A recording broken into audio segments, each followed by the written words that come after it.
Assalamualaikum warahmatullahi wabarakatuh. Selamat malam semuanya. Sebelumnya di sini ada nggak yang pernah pengen beli sesuatu atau mungkin pengen beli HP, terus kalian malu buat bilang ke orang tua? Nah, ternyata ada yang seperti saya. Waktu saya masih SMK dulu, saya itu pengen beli HP, khususnya iPhone ya dulu karena teman-teman saya HP-nya udah pada iPhone, tapi saya nggak berani bilang ke orang tua karena harganya bekasnya itu menurut saya cukup mahal, jadi saya tidak kesampaian lah bilang ke orang tuanya.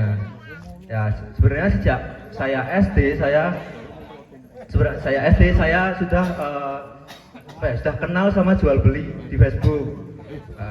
Pertama kali saya kenal jual beli di Facebook ini dari Mas Johan, anak dari Ibu Yani RT 3. Dulu saya pernah kali dikasih tahu tuh kalau saya pengen, misal saya pengen beli kaos, saya ketik aja di Facebook itu jual beli apa yang dulu namanya itu Familias Magelang, atau bahkan di Facebook ternyata algoritmanya itu lebih besar, bahkan ada jual beli second HP Magelang, jual beli mobil Magelang, atau jual beli motor Magelang. Ternyata Facebook itu sebesar itu. Saya baru tahu saat saya masih SD. Nah, barang yang pertama kali saya jual di SD itu, waktu saya SD adalah kaos yang saya udah lumayan bosen, saya coba jual di grup Facebook, namanya itu grup clothingan Magelang. Nah, di sana setelah saya posting kan saya harus melakukan COD ya namanya, atau cash on delivery ya di Magelang. Jadi karena saya waktu SD saya harus meminta tolong teman buat menemani, tapi kan seseringnya saya COD kan nggak tiap hari juga teman bisa menemani selalu ya. Jadi mau nggak mau saya harus COD sendiri. Pernah suatu hari setelah beberapa hari setelah saya sunat, masih pakai klaim itu, saya COD sendirian di Kaligoro karena waktu saya SD saya sudah diperbolehkan memakai sepeda motor sendiri. Padahal itu kan bukan suatu hal yang baik ya sebenarnya, nggak perlu dicontoh juga. Cuma kan kebiasaan saya jual beli HP ini, kebiasaan saya jual beli di Facebook berlanjut sampai saya ke SMK.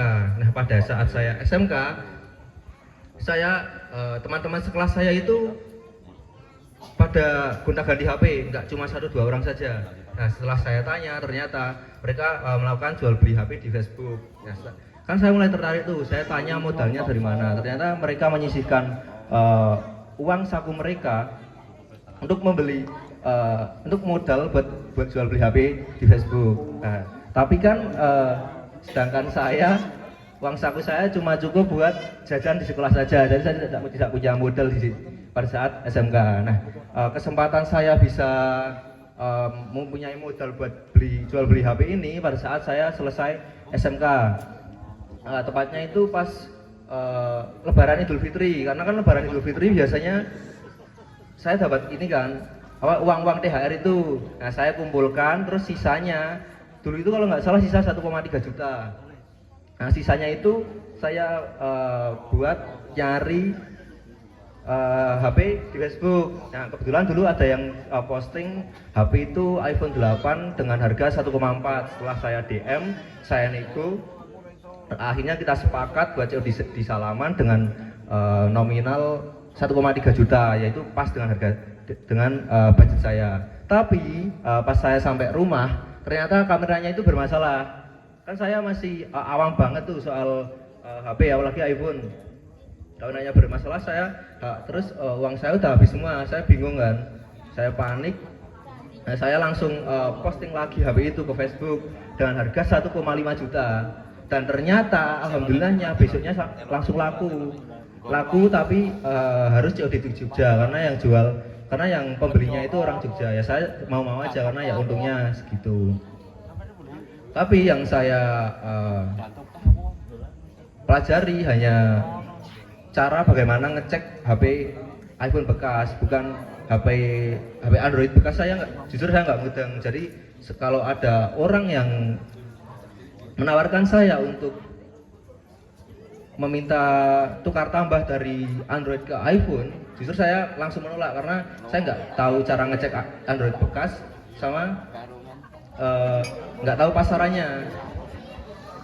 Jadi kan saya ke SMK itu mulai kan saya setelah dapat HP itu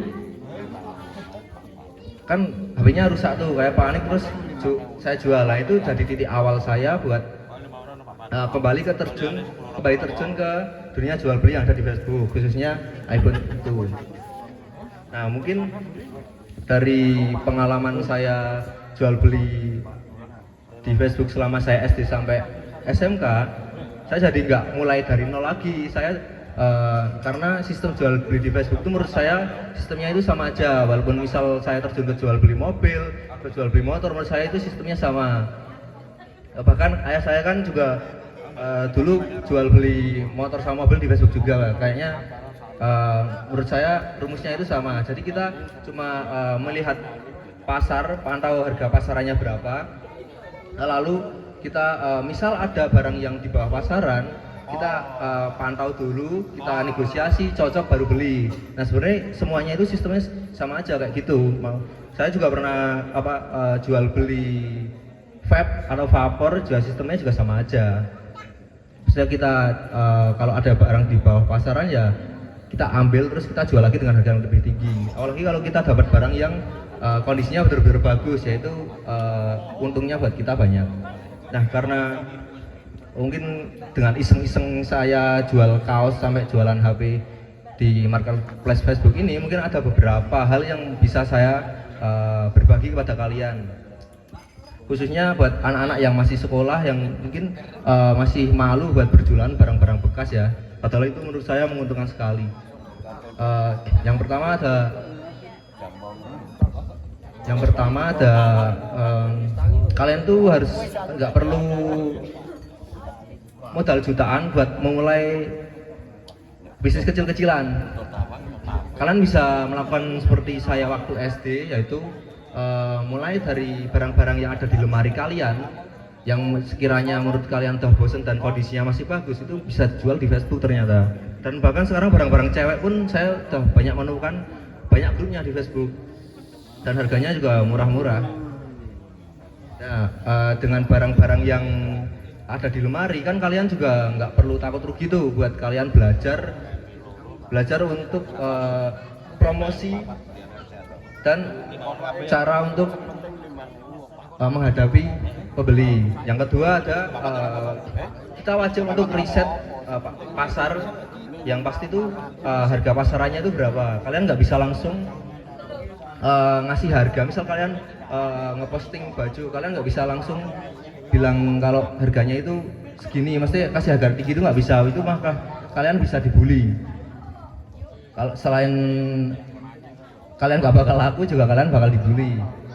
Terus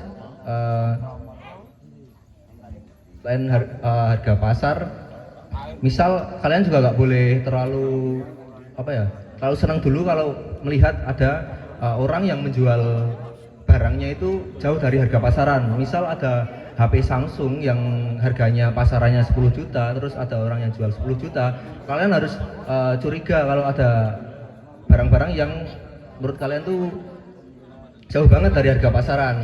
Karena kalau wajarnya harga murah dari pasaran itu, misal HP Samsung harganya 10 juta, mungkin paling wajar tuh 8-9 juta aja. Kalau di bawah itu ya biasanya penipuan. Apalagi kalian dimintai DP dulu, karena saya dulu pernah ya dapat harga HP itu murah, cuma penjualnya mengiming-imingi saya buat ada orang lain mas yang mau transfer duluan. Nah, di situ saya langsung transfer dan uang saya langsung hilang. Untungnya nggak banyak. Makanya saya berbagi aja pengalaman saya kepada kalian. Jangan pernah DP dulu apapun, berapapun nominalnya kepada penjual sebelum kalian bertemu dengan penjualnya. Karena penjual di Facebook tuh bisa dibilang serem lah, karena setelah kalian COD itu kalian juga bisa, penjualnya juga bisa ngilang, kalian bakal ketemu lagi sama penjualnya. Yang ketiga adalah untuk meminimalisir hal-hal yang tidak diinginkan ya. Sebenarnya ini hal basic, kalian juga udah tahu Kalau COD itu harus jangan pernah mau COD di tempat yang sepi. Nah, kalau diharuskan COD di malam hari, sekarang kan banyak coffee shop 24 jam di Magelang. Mungkin bisa, contohnya kopi kenangan. Kopi kenangan kan nggak terlalu mahal tuh harganya. Nah, kalau mau yang lebih murah lagi, kalian bisa ke samping Artos, coffee shop 24 jam juga, namanya Human. Nah, di sana kalian bisa sekedar bayar parkir dan bisa COD di sana, karena di sana ramai banget. Tempat parkirnya pun dijaga 24 jam. Dan di tempat parkir ada tempat buat kalian duduk-duduk COD lah, intinya di sana ini tempatnya nyaman. Nah, teman-teman, sekarang kan saya udah berkuliah di Universitas Tidar dengan prodi Pendidikan Bahasa dan Sastra Indonesia. Nah, setelah saya dulu keterima di kuliah, saya memutuskan untuk berhenti sementara dari bisnis jual beli di Facebook ini. Ya, karena jujur saja jual beli Facebook ini cukup membuat saya stres ya. Karena posisi saya megang uang, itu pikirannya pasti pengen banget cepet-cepet dapat barang, karena takut uangnya itu kepake buat main atau buat jajan atau lain hal. Sedangkan kalau dapat barang, pinginnya itu cepet-cepet laku, karena itu kan barang second. Kedua, barang elektronik kan saya nggak bisa ngecek dalamnya dong, saya cuma bisa ngecek bagian luarnya aja. Jadi menurut, kalau barangnya nggak laku-laku, 2 hari nggak laku, 3 hari nggak laku, itu saya pusing banget, pasti saya langsung sampai nggak bisa tidur. Nah, kalau masalah kuliah, jujur orang-orang terdekat saya pun bilang kalau saya agak kurusan. Ya, itu karena lain dari tak bukan, karena tugas-tugas kuliah. Dulu saya nggak percaya ada orang yang bilang kalau nugas tuh bisa sampai jam 3 pagi, jam 4 pagi sampai subuh, dan ternyata sekarang saya merasakan hal itu. Mungkin itu yang bikin saya pikiran, stres, dan ya jujur nggak nafsu makan ya. Kalau tugas belum selesai itu jujur nggak nafsu makan. Dan seandainya saya terus berlanjut dari kuliah sambil jualan HP itu, mungkin saya bisa mati konyol. Karena stres tambah stres ya selesai saya. Ya itu, jadi itu hal-hal yang saya pelajari dari saya SD sampai saya SMK yang berkecimpung di dunia jual beli Facebook. Tidak hanya pakaian dan tidak hanya pakaian dan HP. Mungkin ada beberapa hal yang saya pelajari, yaitu tentang kemandirian, cara mengelola uang, dan cara berkomunikasi dan bernegosiasi dengan baik. Saya yakin untuk kalian-kalian yang masih kuliah dan untuk kalian yang masih sekolah atau kuliah, mungkin kalian harus lebih berani mencoba ya, karena kalian kan masih tanggungan hidup kalian tuh masih masih ditanggung orang tua lah. Masih kalian rugi pun kalian nggak bakal mati. Kalian harus nyoba skill-skill yang mungkin kalian belum jelajahi lah. Saya juga dulu nggak tahu loh kalau saya bakal punya ilmu jual beli ini, dan menurut saya itu mental ya. Karena seandainya besok setelah kalian lulus sekolah kalian nggak dapat kerja, tapi kalian punya skill dan kalian dibuang, itu kalian nggak bakal mati. Karena untuk privilege yang kalian sekarang miliki ya, mendingan kalian kalau masih sekolah tuh nyoba hal-hal baru. Apalagi satu hal yang bisa bikin uang, pasti menciptakan peluang kalian lah, mengasah skill kalian waktu kalian masih sekolah. Karena ya resiko kalian itu cuma rugi, kalian nggak bakal bisa makan, kalian tetap bakal bisa tidur enak walaupun kalian rugi serugi-ruginya, karena uang kalian juga masih dari orang tua. Nah, bekal kayak gitu tuh, mental kayak gitu tuh harus benar-benar kalian latih semenjak kalian masih sekolah. Karena seandainya kalian lulus dan bingung cari kerjaan, kalian tuh bisa pakai ilmu-ilmu kalian yang dari kalian masih sekolah ke dunia kerja. Jadi kalian nggak usah bingung-bingung cari kerjaan, kalian bisa mulai dari diri kalian sendiri. Mungkin itu saja yang bisa saya sampaikan buat malam hari ini. Seandainya mungkin dari kalian yang ingin bertanya bisa angkat tangan. Satu. Oke, dari mbaknya boleh. Cek, oke. Baik, terima kasih Mas Olga ya atas pemaparannya yang sangat luar biasa. Mungkin bisa diberi tepuk tangannya dulu ya. Mungkin saya ingin bertanya mengenai Mas Rizky ini kan udah sangat pro ya dalam jual beli di Facebook. Terus saya tuh ingin bertanya Mas begini, saya ini kan masih awam ya sama Facebook. Ketika saya ini ingin berjualan di Facebook, hal apa aja yang harus saya sediakan gitu, persiapkan itu kira-kira apa saja begitu? Oke, terima kasih atas pertanyaannya. Pertanyaan kan hal apa aja yang perlu disiapkan ya. Yang pertama ya yang mau dijual dulu, kira-kira barangnya apa. Kalau misal mau punya HP tua, mau jual HP ya ketik di Facebook jual beli HP Magelang. Dan kalau mau jual misal baju-baju yang Anda kenakan pada malam hari ini, bisa kalau nggak salah grup-grup cewek itu namanya Pre-Love Magelang. Grup-grupnya itu seperti itu. Nah, kalian tuh harus tahu dulu barang apa yang kalian mau jual. Barang apa yang mau kalian jual. Selanjutnya setelah tahu barangnya yang mau dijual, kalian bisa cari grupnya itu di Facebook. Kalau pas itu saya pernah coba nyari barang-barang bekas di Pasar Muntilan, yaitu jam tangan. Nah, ternyata di Facebook itu ada jam tangan second Magelang. Nah, kayak gitu loh.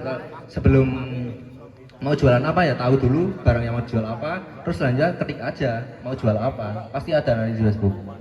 Bahkan grup jual beli game pun ada di Facebook, karena Facebook itu ternyata ya seluas itu.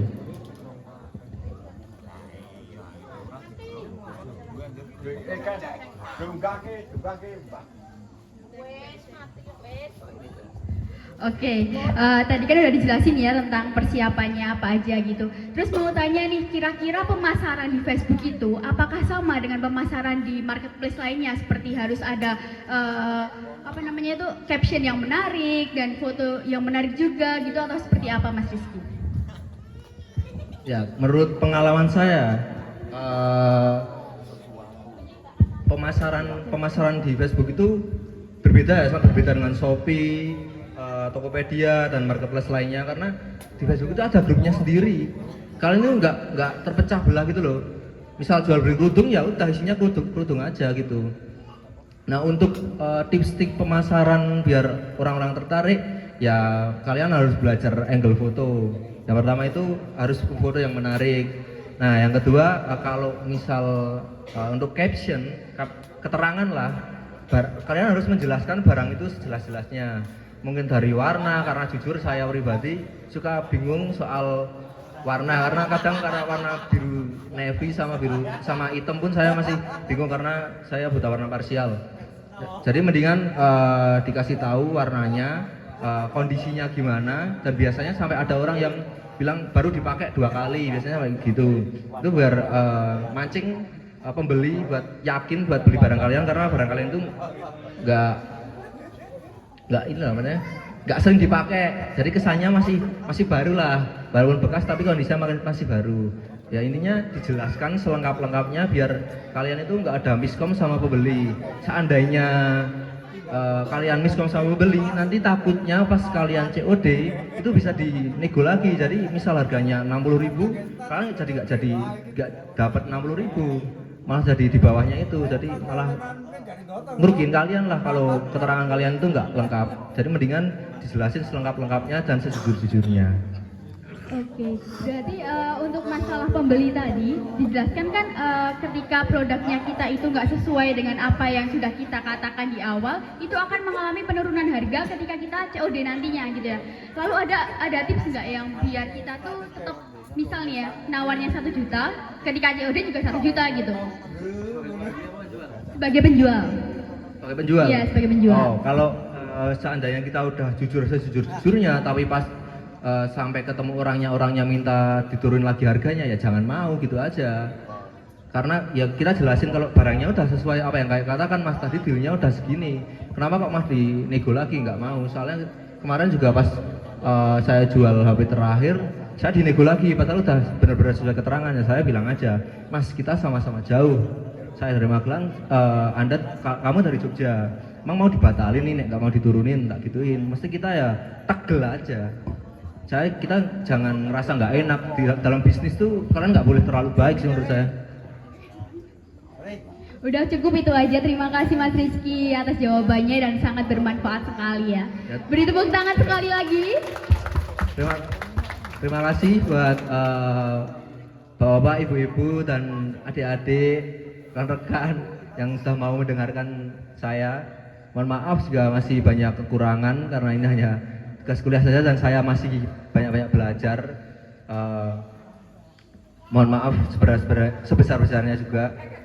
Kurang lebihnya saya mohon maaf. Terima kasih. Assalamualaikum warahmatullahi wabarakatuh.